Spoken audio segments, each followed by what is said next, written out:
तो पिछले एपिसोड में हमने देखा कि गुआन और उसके साथी नी से अपने मास्टर की मौत का बदला लेने के लिए आए होते हैं और वो नी पे हमला कर देते हैं, जिससे बचते हुए नी अपने सिंगल अटैक्स का यूज़ करता है और उन्हें हरा देता है। और नी की पावर देख के तो उन सब की हालत ख़राब हो जाती है, पर फिर नी उन्हें और मारता है और उन्हें बेहोश कर देता है। इसके बाद वहाँ काफ़ी भीड़ लगती है और वहाँ पे गुआन का मास्टर यानी युआनलिन आता है, जो अपने डिसेबल की ऐसी हालत देख के नी पे बहुत ही गुस्सा होता है। इसके बाद फिर वहाँ पे पोप और लियान क्विंग, जो कि युआनलिन का ये सेकंड ब्रदर था, वो भी आ जाता है। और फिर इसके बाद वहाँ पे पोप नी को डिफेंड करने लगता है। और फिर वहाँ पे काफ़ी सारी बातचीत होने के बाद लियान क्विंग वहाँ पे नी को एक फेयर फाइट के लिए चैलेंज करता है। और इसके बाद युआनलिन आगे आता और कहता है कि ब्रदर, इसे तो मैं ही संभाल लूँगा। और अब आगे एपिसोड की शुरुआत होते ही हम युआन को देखते हैं, जो नी को अपनी पावर दिखाने लगता है क्योंकि वो सेवंथ रिलम में था। और फिर गुस्से में युआन नी को फाइट के लिए चैलेंज करता है। इसके बाद नी भी उसको एक स्माइल पास करता है और फिर अपनी पावर दिखाते हुए वहाँ पे गायब हो जाता है, जिसे युआन इधर उधर देखने लगता है। पर हम देखते हैं कि नी तो युआन के ऊपर ही फ्लोट कर रहा होता है, जहाँ पे वो अपनी पावर को एक्टिवेट करता है और 1000 लाख जाइंट की स्पिरिचुअल बॉडी को समन करता है और फिर एक मुक्का बनाता है। और उसमें अपनी पावर डालने के बाद नी युआन पे उस पंच से हमला कर देता है, जिसे युआन रोकने की कोशिश तो करता है, पर नी की पावर के चलते वो वहाँ पे हार जाता है और गिर के बेहोश हो जाता है। ये देख के तो वहाँ पे लियान क्विंग भी बहुत ही हैरान होता है और सोचता है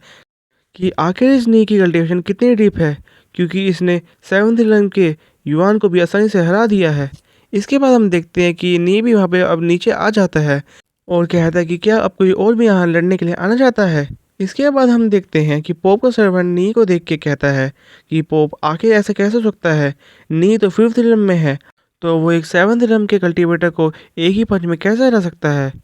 और सच बताऊं तो पोप, ये चीज़ तो बिल्कुल ही नामुमकिन सी है और मुझे तो ये देख के विश्वास ही नहीं हो रहा।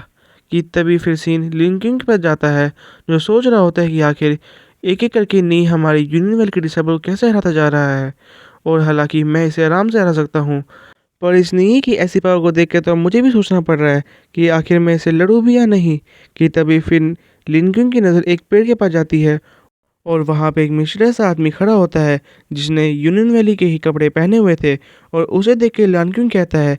शायद ये वही है जो मेरा पीछा कर रहा है। पर फिर उसके बाद लिन क्विंग नी की तरफ ही देखने लगता है और सोचता है कि नी की कल्टीवेशन में तो काफ़ी ज़्यादा डेप्थ है और शायद इसी तरह की डीप कल्टीवेशन के बारे में मुझे the little wheel turning king सिखाना चाहते थे। इसके बाद लिन किंग सोचता है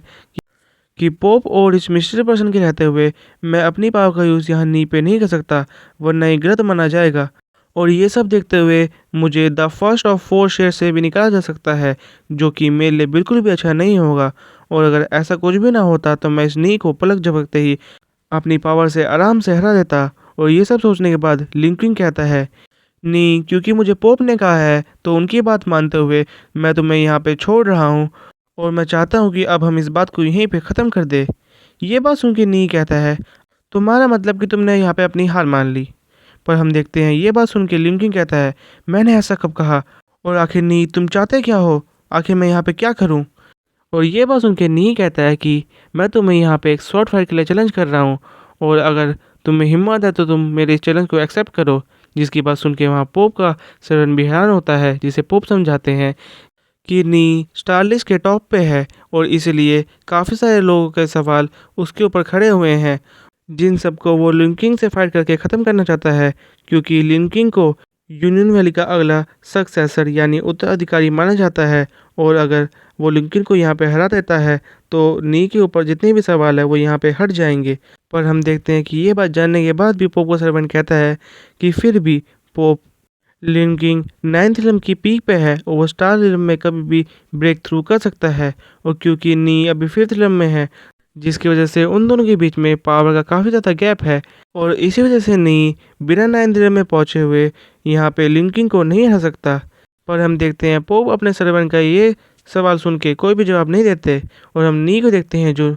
लिंकिंग को फाइट के लिए चैलेंज करता है और कहता है, लिंकिंग तुम यहाँ पे चिंता मत करो, तुम इस फाइट को अपने किसी भी तरीके का यूज़ करके कर सकते हो। और हम देखते हैं लिंकी जब देखता है कि उसे काफ़ी सारे लोग देख रहे हैं और फिर पीछे से युआन भी कहता है कि ब्रदर आप इसे नहीं छोड़ना, जिसे देख के वहाँ पे लिंकी हंसने लगता है और कहता है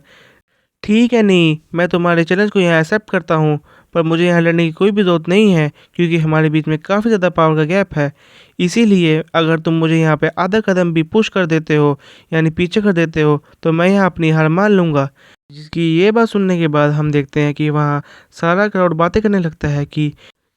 नी यहाँ पे लिंकिंग को पीछे कर भी पाएगा या नहीं, क्योंकि ऐसा करना तो गू माउंटेन के लाओ चैनशेंग के भी बस की नहीं है। और अगर वो भी अपनी फुल पावर का यूज़ करे भी तो भी वो लिंकिंग को आधा कदम पीछे भी नहीं कर पाएगा। और गाइस वैसे ये लाओ चैनशेंग वही है जिसको पोप ने नी से कंपेयर किया था एपिसोड 21 के अंदर। तो अगर आपको वो सीन देखना है तो वो एपिसोड भी आप देख सकते हैं जो ऊपर फ्लैश हो रहा होगा। इसके बाद हम फिर नी को देखते हैं जहाँ पे वो इस चैलेंज को एक्सेप्ट कर लेता है और फिर भीड़ हटने लगती है और हम उन दोनों को एक दूसरे के सामने देखते हैं जहाँ पे सभी लोग बात कर रहे होते हैं। और हमें पता चलता है कि नी ने लिन क्विंग को कहा है कि वो उसे हाफ नहीं बल्कि 30 कदम पीछे करेगा, यानी 30 कदम पीछे धकेलेगा। और ये बात सुन के तो सभी हैरान होते हैं और कहते हैं कि नी अगर अपनी पूरी पावर का भी यूज़ कर ले तो भी वो लिंकिंग को शायद एक कदम ही पीछे कर पाए, तो 30 कदम तो बहुत ही दूर की बात है और बेशक नी ऐसा नहीं कर पाएगा। और फिर उन लोगों की बातों के साथ सीन नी पे जाता है जो अपनी तलवार को पकड़ने के बाद उस दिन को याद करने लगता है जब उसने उस डीमन असैसिन को मारा था। और फिर अपनी पावर को एक जगह पे कंसंट्रेट करने के बाद उसे अपनी स्वॉर्ड में डालने लगता है और हम देखते हैं कि उसकी पावर से वहाँ पे वेव्स भी जनरेट होने लगती है। और फिर नी जब अपनी पावर को कंडेंस करके अपनी तलवार के अंदर डाल लेता है और फिर अपनी आंखें खोलता है, जिसे ऐसा करता हुआ देख लिंकिंग कहता है हालांकि नी ने अपनी तलवार बाहर नहीं निकाली और उसे अपने कवर के अंदर ही डाल रखा है, पर तभी भी इसके प्रेशर को देख के मैं ये कह सकता हूँ कि यहाँ नी मुझ पे बहुत ही खतरनाक हमला करने वाला है। और हम देखते हैं लिंकिंग के ये कहते साथ नी अपनी तलवार लिंकिंग की तरफ पॉइंट आउट करता है और उसे हमले के लिए तैयार रहने के लिए कहता है और फिर बहुत ही तेज़ स्पीड के साथ लिंकिंग की तरफ हमला करने जाता है, जिसे लिंकिंग रोकने की कोशिश करता है। पर हम देखते हैं कि नी की तलवार के प्रेशर से लिंकिंग अपने पैरों पे खड़े होने के बावजूद भी घिसटते हुए पीछे चला जाता है और काफ़ी दूर जाने के बाद खुद को बहुत ही मुश्किल से रोकता है, जिसे इतना दूर गया हुआ देख के सारा क्राउड सोचने लगता है कि नी ने यहाँ पे जैसा कहा था वैसे ही किया और उसने लिंकिंग को पूरे 30 कदम दूर ही धकेल दिया, जिसे देख के वहाँ क्राउड का हर पर्सन हैरान होता है। और फिर उन सब के बीच में बातें चलने लगती हैं और वो कहते हैं कि नी बिल्कुल स्टारलिस्ट के टॉप में होने के लायक है। और ये सुन के पोप कहते हैं कि देखा, लिंकिंग को हराते ही यहाँ पे सभी लोगों के सवाल ख़त्म हो गए हैं और अब नी को सभी एक्सेप्ट करने के लिए तैयार हो गए हैं। और हम देखते हैं ये सब करने के बाद नी वहाँ से जाने लगता है, जिसे जाता हुआ देख लिंकिंग वहाँ नी को रोकने की कोशिश करता है क्योंकि उसे अपनी वहाँ हार बर्दाश्त नहीं हो रही थी कि तभी उसकी नज़र पोप पे जाती है जो उसे ही देख रहे थे। और उनकी इतनी गुस्से वाली नज़र को देख के लिंकिंग भी वहाँ अपना सर नीचे कर लेता है और वो समझ जाता है कि अब उसे क्या करना है। और वो फिर नी के सामने अपनी हार मान लेता है और फिर इस सारी बातों को यहीं पे ख़त्म करने के लिए कहता है, जिसकी ये बात सुन के नी और पोप भी वहाँ से जाने लगते हैं। इसके बाद फिर सीन चेंज होता है और हम नी को उसके घर के बाहर देखते हैं जहाँ पे पोप उन्हें छोड़ने आए थे, जहाँ पे पोप उसे जाते हुए कहते हैं कि मुझे तो लगा ही नहीं था कि नी तुम इतने ज़्यादा स्ट्रांग होंगे, पर आज सभी के सामने तुमने अपनी काबिलियत साबित करके दिखाई। जिसके ये कॉम्प्लीमेंट देने के बाद पोप वहाँ से जाने लगते हैं। इसके बाद नी अपने घर के अंदर आता है जहाँ पे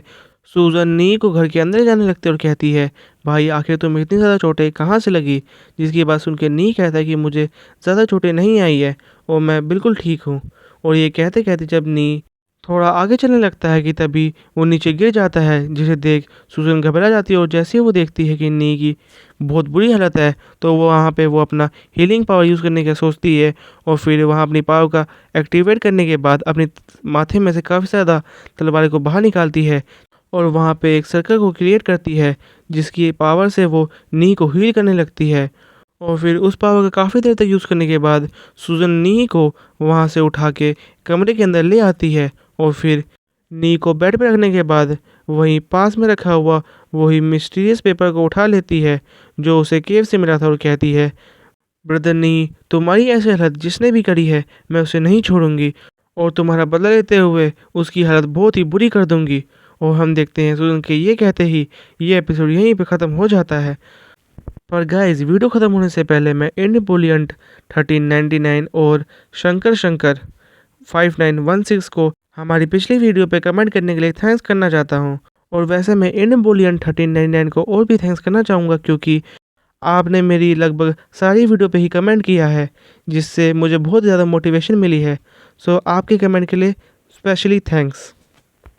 और गाइस वैसे तैयार हो जाओ क्योंकि अगले एपिसोड में सूजन हमें अपनी पावर भी शो करने वाली है, जहाँ पे हम दिखेंगे कि सूजन नी का बदला लेने के लिए लियान किंग जो कि एक 9th इलम कल्टिवेटर है उसे कैसे हराती है और आखिर इतने पावरफुल पर्सन से अपना कैसा बदला लेती है। तो इसी के साथ ये एपिसोड यहीं पर ख़त्म करते हैं। So thank you for watching.